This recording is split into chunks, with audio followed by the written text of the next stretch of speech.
જે લોકો આ સ્પર્ધાત્મક પરીક્ષાની તૈયારી કરે છે ને એ વસ્તુ યાદ રાખજો, પહેલી ટ્રાય કદાચ તમે પાસ ન પણ થાવ, બીજી ટ્રાય ન થાવ, ત્રીજી ટ્રાય ન થાવ, ચોથી ટ્રાય થાવ, આનું કોઈ નક્કી ના હોય. 3 લાખ ફોર્મ ભરાય છે, લેવાના 300 જણા જ છે, એટલે તૈયારી સાથે આવજો. 1000 માંથી એક વ્યક્તિને જ લેવાનો છે. પણ જો તમારું દ્રઢ મનોબળ હશે, તમારું ડેડિકેશન હશે, તમારું પેશન હશે, તો તમને કોઈ પાસ થતા રોકી નહીં શકે.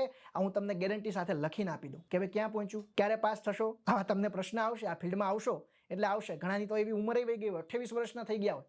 ઘણા એવા મિત્રો સ્પર્ધાત્મક પરીક્ષામાં આવે જેને છોકરાય થઈ ગયા હોય. એક બેન, એક મારા વિદ્યાર્થી જ હતા, એ બેનને 6 વર્ષની છોકરી હતી.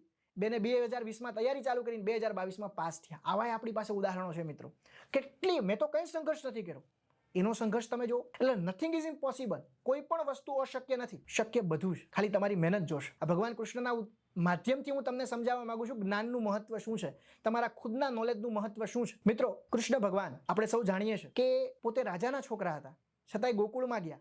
ગોકુળની અંદર ગોવાળિયા સાથે રહેમાં, મસ્તી મજાક બધું કર્યું. પછી મથુરામાં જાય, કંસને હરાવે, પછી આખી ગાદી મળે, મથુરા આખું મળે. પણ એને ખબર હતી આ મારું નથી, આ તો દાદા ઉગ્રસેનનું છે. ઉગ્રસેનને સોંપીને વયા જાય. ક્યાં જાય? ભણવા જાય. એને પણ જ્ઞાનની તલપ હતી, એને પણ ભણવું હતું, એને નોલેજ લેવું હતું. અને મિત્રો, જ્ઞાન લેવા માટે સાંદીપની ઋષિના આશ્રમમાં જાય અને ન્યા સાદા વેશમાં સંયમિતથી, ન્યા પછી એ મુગટ પહેરે છે. ભણવા જાય ત્યારે મુગટ પહેરે નથી, મુગટ બગટ બધું ઉતારી સાદું ભોજન લે છે, સાદું ખાય છે.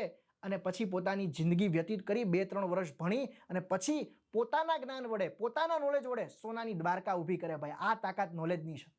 એટલે કદાચ ગાંધીનગરમાં તૈયારી કરવા આવો, જમવાનું ના ભાવે, રહેવાનું ના ભાવે, તો કૃષ્ણને યાદ કરશો. ભગવાન હતા છતાંય આવી સાદાઈથી રહેતા હતા. તો આપણે ભગવાન નથી, આપણે તો સામાન્ય માણસ છીએ. કંઈક એચીવ કરવું હશે ને તો ખાવાનું ગાંધીનગરમાં મને ના ભાવે, મને ઓછું ભાવે છે, તો પણ ખાવું પડે, રહેવું પડે. આપણે આપણા ગોલને એચીવ કરવો હોય તો, આપણા ગોલને એચીવ કરવો હોય તો એ જમવાનું ખાવું પડશે. કદાચ રોટલી તમને મેંદાવાળી આવે છે તો ખાવી પડશે. શું કરવું કયો બીજું. બીજી વસ્તુ, બહુ ટેન્શન નહીં લેવાનું. ઘણા મિત્રોને રાતે નીંદર ના આવે, ફેલ થાવ ને એટલે એક દિવસ ઊંઘ ના આવે. આ એક માનસિક બીમારી છે, હું એમાંથી ફેસ થયો છું.